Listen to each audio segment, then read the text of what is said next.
What are the best weapons against armor? Should you use a bow, a crossbow, or a gun? Get on with it. Yes, get on with it. What are the combat trainers and where can you find them? I've got all the answers for you today, plus some more combat tips. Let's go.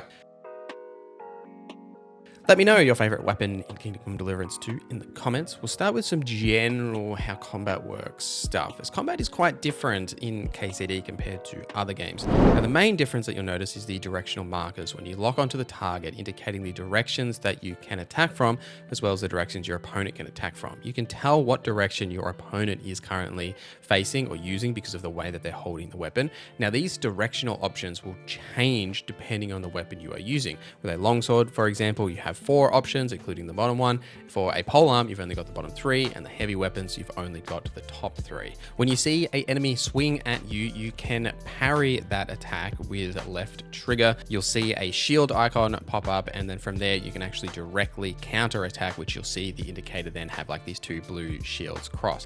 Now, you can also dodge as well, which is a good way to get behind enemies, especially in unarmed fights, so they can't actually block you because they're not facing you, so you can get a few hits in.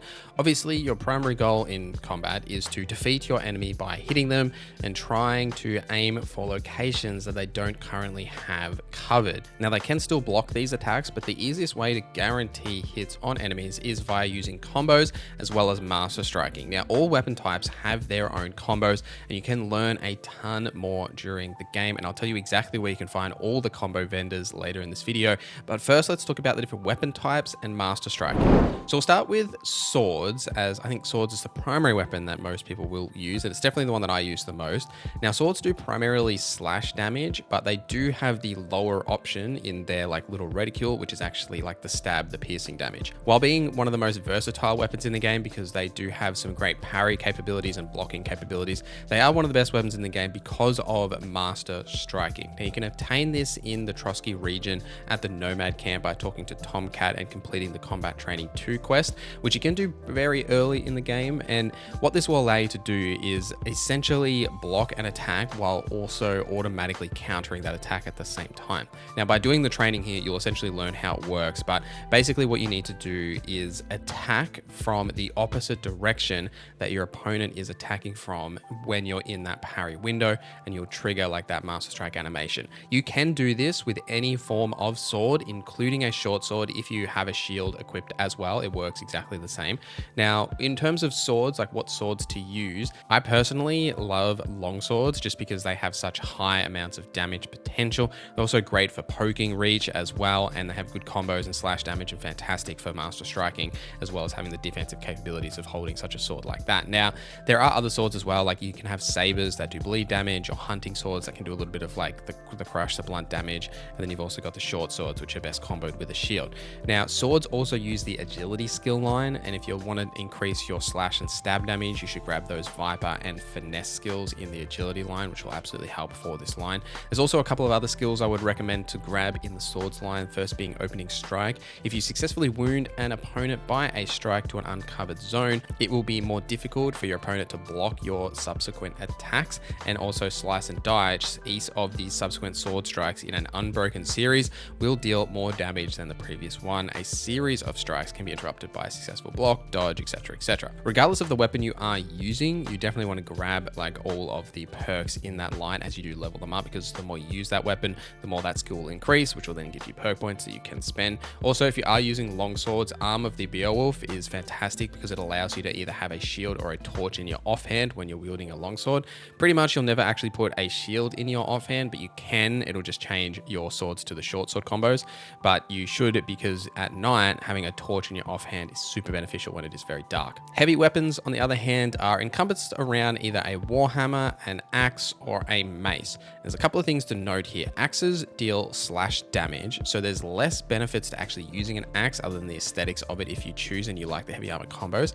The main reason you want to use heavy weapons is because the maces and hammers all do blunt damage, which is fantastic to break heavy armor. So when you see enemies that are in plate armor and they're fully kitted out, using a heavy weapon will actually deal more damage to them than using a sword and dealing that slash damage. Heavy weapons also use the strength skill, so if you have a high amount of strength, it's beneficial to get into a clinch with enemies so you can like overpower them by like pushing them back and then hitting them, but also in that strength line is where you'll be able to find the blunt weapon increases just to your overall damage. A couple of skills here as well. You should grab the Sundering Blow. When you hit enemies with a heavy weapon, their armor will count for 10% lower, which is just fantastic because of the main reason you'd be using heavy weapons. And then you've also got Bone Breaker. If you wound an opponent with a Warhammer, mace, or cudgel, their stamina will recover 15% slower, and it will last for 15 seconds. Now, the main thing to think about with heavy weapons is that you almost always want to combo this with a shield. They have very limited like blocking capabilities. You can parry and block with a heavy weapon,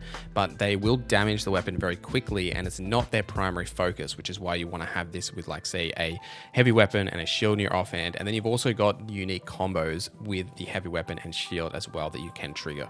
Polearms is the last of these melee weapon categories. Now, the polearms have the longest reach of all these weapons, but they are significantly slower than the other weapons. They do have really strong combos as well, but they are very long to trigger. They are also mostly stab and slash weapons. They're not really blunt weapons. Polearms also have the unique ability to knock down ladders in certain like big siege battle scenarios. I aren't really a fan of the polearms, to be honest. Like, if you're wondering what weapon you should use primarily, I've already touched on that. It's probably going to be a longsword. Polearms, they're good to have because of that reason, to have like that like ladder knockdown, which you will need in certain encounters, and they do have that extra reach. But the benefits of a longsword and the combos of the longsword, even though the reach is slightly less, they are definitely a better weapon to use.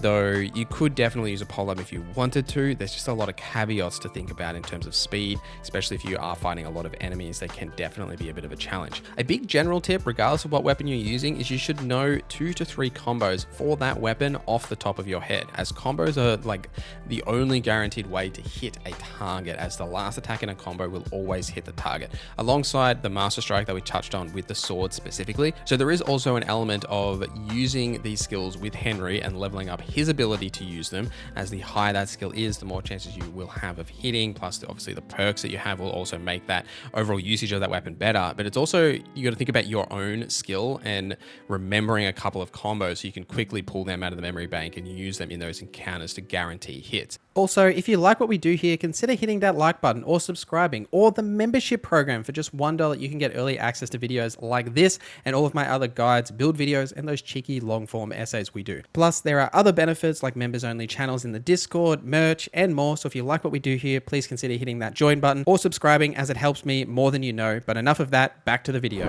Now, you can also just use unarmed, both in normal combat, but also there are plenty of challenges for unarmed. Now, the best way to level up your unarmed skill is simply by re-challenging the fights for the unarmed experience. In both regions, there are unarmed challenges that you can complete by talking to various NPCs, and you'll be able to complete the challenges to defeat the enemies, get a couple of groschen, and then you'll be able to go and challenge like the champion of that region. Now, the best thing for unarmed fights, especially when you're fighting the harder enemies, blocking and then counterattacking doesn't work as well with unarmed, especially against the like highly trained people. The best thing that I have found is to dodge, get behind the target, and then swing those fists, because they will have a much harder time to block you. And often if you get one hit in, you can then get multiple hits while they're like in that stagger animation of being knocked back. Some skills to think about for unarmed: Sandman is definitely one to grab. Now, this doesn't help you with unarmed combat, but it makes it generally easier for you to knock out and stealth kill someone. Fantastic skill to get if you are interested in stealth killing or knocking out people, which you will need to do sometimes during the main story, but also if you're just a big fan of that whole like gameplay, fantastic skill.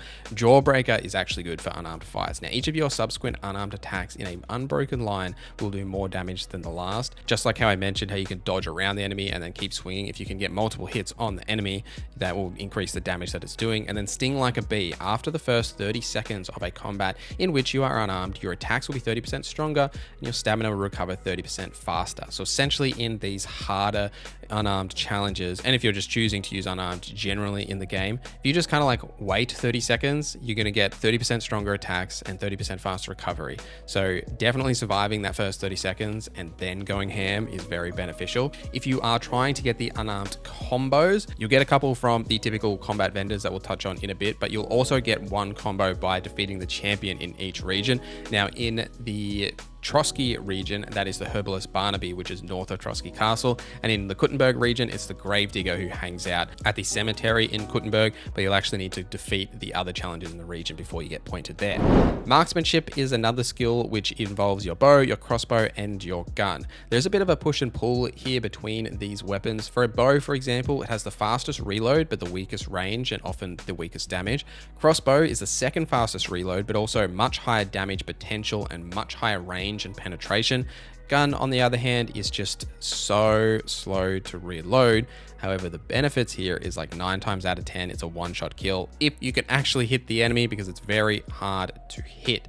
Now, something to note about a gun is if you are choosing to use one, essentially you're only going to use it to start an encounter, because you just can't reload in combat. Like, it just takes way too long and you just won't have the option to do so. A bow and a crossbow, especially a bow, you definitely could use one as like a primary weapon. Crossbow is a little harder to reload when you are being attacked, but especially because if you've got mutt, you can use them to sick them and like pull their attention away from you briefly. But also, if you're not wearing heavy armor, you'll be able to run a bit faster to get a bit of distance away from them to be able to shoot. The best way to level up your marksman skill is by doing the archery competitions that you'll find at Trotsky Castle as well as in Kuttenberg. And something else to note is that the Doll Maker potion is absolutely incredible to poison your arrows and crossbow bolts with. What this will do is it will prevent enemies from being able to sprint. This is not only fantastic against enemies to stop them from sprinting at you if the first shot doesn't kill them, but also for hunting in the wilderness. So you can use this to stop the deers and whatever you're shooting from sprinting away if your first shot doesn't kill them. They'll just like walk off and you'll be able to still hit them and then finish them off. A couple of skills to point out here. Salvo, after each shot you get a short-term buff during which you reload and aim faster. This is fantastic for using, say, the bow or the crossbow to actually just reload fast so you can get more shots off. I'm also a big fan of Hail Shot First. Your first shot will deal 15% more damage, which is primarily the way that you're going to be using these ranged weapons, is as your first shot in combat. If you're wondering what to use here, I would typically lean towards a bow or a crossbow. I personally use the crossbow through most of my playthrough, but there is a bow you can get much later in the game that is very strong, and I actually ended up just switching to that as like my primary ranged options. Barely use guns, so there is a gun maker in Kuttenberg, by the way, if you want to like get some better guns or just invest further in that line. It just didn't seem as beneficial to me because you can only really use it to start the encounter. There's just not a lot of benefits to using it during combat. One other thing I wanted to note before we talk about the combat vendors is that the best like sword in the game is a longsword, and it's actually Sir Radzig's sword. Now, at a certain point in the story, once you've reached the Kuttenberg region, you will just get this weapon. I won't talk about exactly how because it is a spoiler, but once you have this weapon, you can actually take it to the blacksmith and reforge it, and it essentially becomes the highest damage weapon in the game. Being a longsword, it is one of the best weapons in the game, and also now once you reforge it, has significantly higher damage than all the other swords. If you want to use a different sword, you can use the dueling sword, which when you craft it with the Martin's Secret perk in the craftsmanship line, you can actually make it that additional higher quality, which will increase its damage significantly, but it won't be as good as the reforged Radzig sword.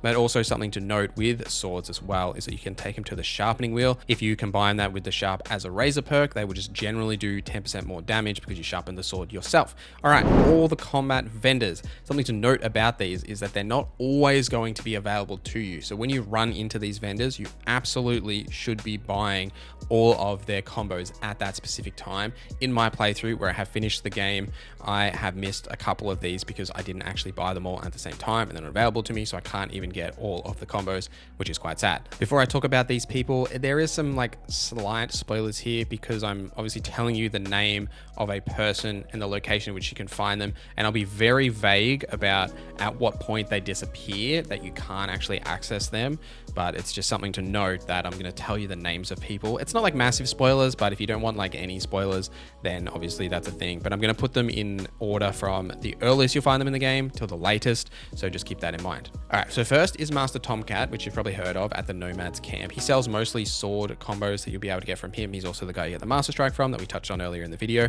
Captain Gnarly and Sameen is next. He will give you heavy weapon combos as well as a pole arm combo. Now, he will become available after the Jaunt side quest when you first go to Sameen. However, he can become unavailable based on a choice you make after the wedding.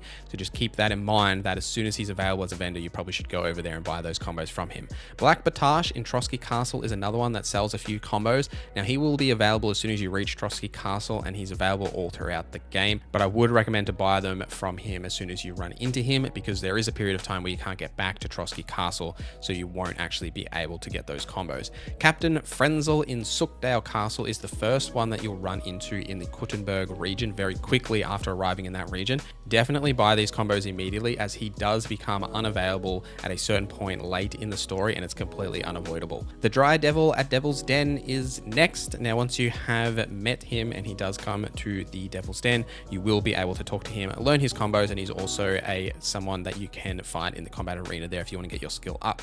Jan Posey is next. Now, he's found at the ruins of Zimberg after you have completed his quest at Billaney, which is that nearby town. You'll run into him at the tavern there. You'll need to complete his quest, and then after that, he'll become available at that location, teach you some combos, as well as become a combat arena that you can practice your fighting at. Master Menhart in Kuttenberg is another one. You will have run into this guy pretty quickly after you have arrived in Kuttenberg City. Now, by completing his quest and having him take over the hall, you will be able to learn combos from him, especially longsword combos, as he is a sword master. He has some great combos that he can teach you. And the last one is also in Kuttenberg, but it's tucked away in the very top corner. It's the Guard Commander Hans. He's always available here that you can talk to him and learn some combos from him. But that is all of the main combo vendors, other than the unarmed ones that we touched on a little bit earlier. But let me know if I have missed any. Also, let me know your favorite weapon in the comments down below. Thank you guys for watching this video till the end. Thank you to our members for supporting the channel. My name is NorZZa, and I hope you have a great day.